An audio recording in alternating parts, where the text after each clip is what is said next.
Hi everyone, my name is Nina Figley. I'm a biomedical student at the University of North Florida, and I graduate this fall with my bachelor's in biology. I plan on becoming a forensic technician once I graduate and considering graduate school for Alzheimer's disease and biochemistry and neuroscience. This PowerPoint is going to discuss transgenic mouse models and how they may lead to viable Alzheimer's disease treatment through inhibition of tau aggregates and amyloid beta plaques. So what is Alzheimer's disease? It's a neurodegenerative disorder that is associated with dementia, which causes cognitive impairment. And this is enough to impair daily life and could lead to forgetfulness of words, inability to conduct conversations, and inability to interact with your environment properly. Alzheimer's disease is the sixth leading cause of death in the United States and fifth in patients over the age of 65. As the baby boomer generation has grown older, we've seen a huge boom in this disease, which has caused the drastic increase in research and understanding and desire for a cure, which obviously there's currently no cure, and there's only symptomatic treatments, which are basically meant to prevent the memory loss, such as ACH esterase inhibitors, which basically prevents the reuptake and or breakdown of acetylcholine and allows neurons to remain excitatory. Additionally, the biochemical mechanism is still under investigation because it's still fairly new and we're learning new things every day. We don't know everything there is to know about the mechanism, and we don't have everything mastered. So amyloid beta proteins are the primary protein that we find misfolded in Alzheimer's disease post-mortem after autopsies are conducted, which are basically the only way we can diagnose Alzheimer's disease. So amyloid beta proteins are developed from amyloid precursor proteins, which are glycoproteins embedded in the cell membrane of a neuron. And these are cleaved by either alpha secretase, as you can see in this left-hand image here, or beta secretase on the right-hand side.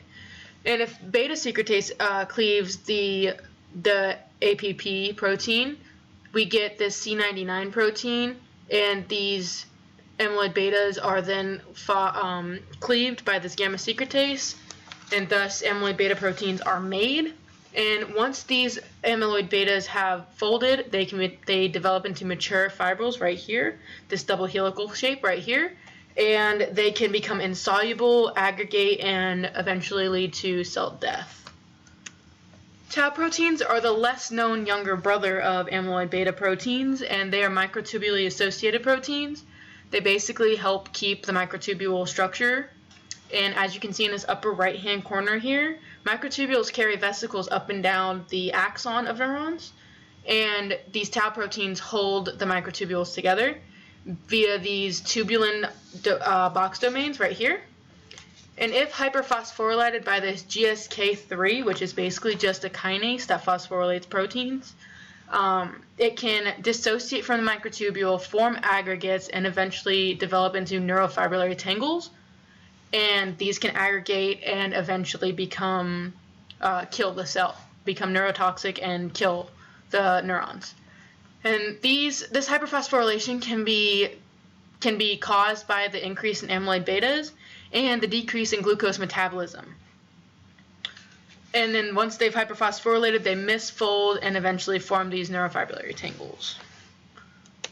So for this study, we're looking at animal models, which basically they can be genetically modified via the insertion of a transgene, which contain complementary DNA and promoters. And this is done through stem cell extraction, which can be maintained in vitro indefinitely. Additionally, we can use gene targeting, which targets the genes already within the embryonic mouse, but this isn't as common and aren't our focus for this research, but I thought it was necessary to add it as to show how we genetically modify these mice. So what's the purpose of this study? We're asking two basic questions here. Are there treatment options that can interrupt biochemical mechanisms of Alzheimer's disease? Does animal testing support that we can slow the progression of Alzheimer's disease and or stop it by medication? And I hypothesize that due to progression of several clinical trials, animal testing has significantly contributed to drugs that can inhibit the progression of Alzheimer's disease through amyloid beta plaques and tau proteins. So this study that we see here focuses on gamma secretase inhibition. They use transgenic mice in comparison with transgenic negative mice, basically those mice with Alzheimer's disease, those mice without Alzheimer's disease. And this is an amyloid beta study. The researchers, Kammer et al., they focused on foot shock training to test contextual fear through the treatment with DAPT, which is a gamma secretase inhibitor, and Roloprem, which is a phosphodiesterase 4 inhibitor. These, they used the contextual fear was measured via freeze behavior. So when a mouse froze, as in they were only breathing, that was how they measured that this training was successful. And here we can see the results. So initial impairment was observed for these transgenic mice by 16 weeks old. Thus, we saw this amyloid beta at 16 weeks beginning, and they reached their max by 36 weeks. And contextual memory was improved significantly in both treatment groups and controls at both 24 and 36 weeks. As we can see in this right graph right here, that's what that means right there. We see going from about 5% contextual memory to about almost 30% right here in the 24 weeks, and then we see an even more significant increase in contextual memory in 36 weeks, from 0% up to over almost 40%. There's also an increase in the controls as well. Additionally, so we see a significant reduction in the amyloid beta 40 from 0 to 4 hours in this graph right here on the left-hand side, and amyloid beta 42 from 4 to 8 hours right there. And this is significant because we see that gamma secretase inhibition in tandem with phosphodiesterase 4 inhibition can significantly reduce amyloid beta loads, thus improving cognition and contextual fear conditioning. Secondly, for amyloid betas, we use adeno-associated virus immunotherapy. Thus, we insert antibodies into a vector, and these are expressed via single-chain variable fragments. 3 of which we used were 9, 40, and 42. And they were injected, these viruses were injected neonatally day 0 into ventricles, which were widely distributed neuronally. And we found that 5-month-old mice, after development, 5-month-old mice, they found a 20% reduction in amyloid beta 40 and 42 in the fragment 9, and then 40% reduction in both for 40, and 30 and 20% respectively for 42, as exhibited in this graph right here. Next, we're going to look at tau hyperphosphorylation. Lithium is a significant treatment because it is a competitive inhibitor of the GSK3 kinase, which utilizes magnesium, and it's a competitive lithium is a competitive inhibitor of magnesium. So this study was done by Engel et al. In 2006. They used the GSK3 transgenic mice compared to those without the GSK3 mutation at 18 months of age, and this was used because tau pathology begins at 12 months, and at 18 months we see significant neurofibrillary tangles. For this study, there was 2 protocols. So they did preventative lithium effects and reversal potential of lithium. Basically, the preventative lithium effects were to see if they could stop the progression of the disease, and then lithium was to see if they could potentially reverse the effects that this hyperphosphorylation has on these aggregations. What we found was that the GSK3 had a 40.2% decrease in gyrus volume and cannot reverse atrophy produced by the neurofibrillary tangles, which can be seen right here. In this right-hand side, there's a significant decrease right here. Additionally, thiazine red is used to determine pathogenic structures of neurofibrillary tangles, and they did not decrease in lithium-treated mice. Finally, we look at methylene blue and tau aggregates. So methylene blue was incorporated into the water of mice 8 to 11 months old for 5 months. There were 3 groups. One was a control, so there was no methylene blue involved. Second was the was 0.3 milligrams per kilogram per day of methylene blue, and then 1 milligram per kilogram a day of methylene blue. And this was based off of a 30-gram weight and a 5 milliliter uptake of water every day.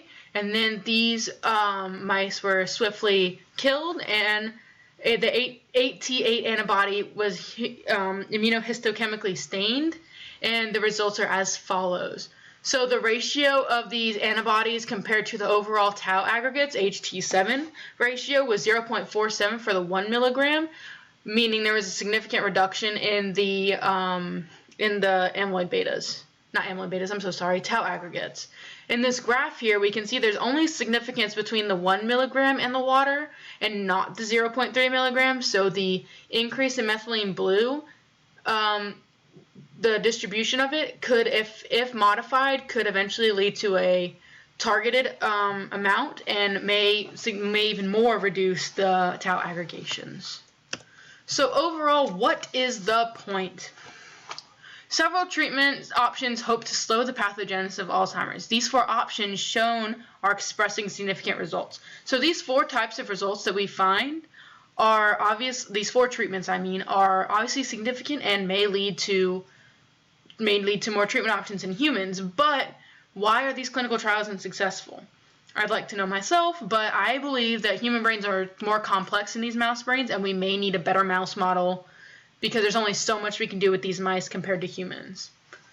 Additionally, there are many successful animal studies resulting in decreased amyloid beta plaques in neurofibrillary tangles and improving cognition. And additionally, there may be too much focus on the amyloid beta hypothesis because we found the biochemical mechanism. Now we need to focus on focusing in on the biochemical mechanism and maybe looking more into tau. Additionally, I'd like to look into microglial cells because I found a couple studies indicating that the inflammation that these microglial cells can contribute to the neurological inflammation and potentiation of Alzheimer's disease. I'd like to review current and prior clinical trials. In acknowledgement of Dr. Stotz-Potter, who is my mentor, and Dr. Ockreiter, who is honestly my favorite biochemist in the world and who has turned me on to biochemistry, they have been my 2 favorite people, and they have given me this desire for neuroscience and biochemistry. Additionally, I want to thank my grandma. She suffers from Alzheimer's disease. She's been diagnosed for 5 years. She doesn't remember me, but I love her so much. She's always been there for me and always been she was there for me when my family was low, and she took care of me during school. So I want to thank her, and I want to hopefully find a cure one day for this disease. Thank you.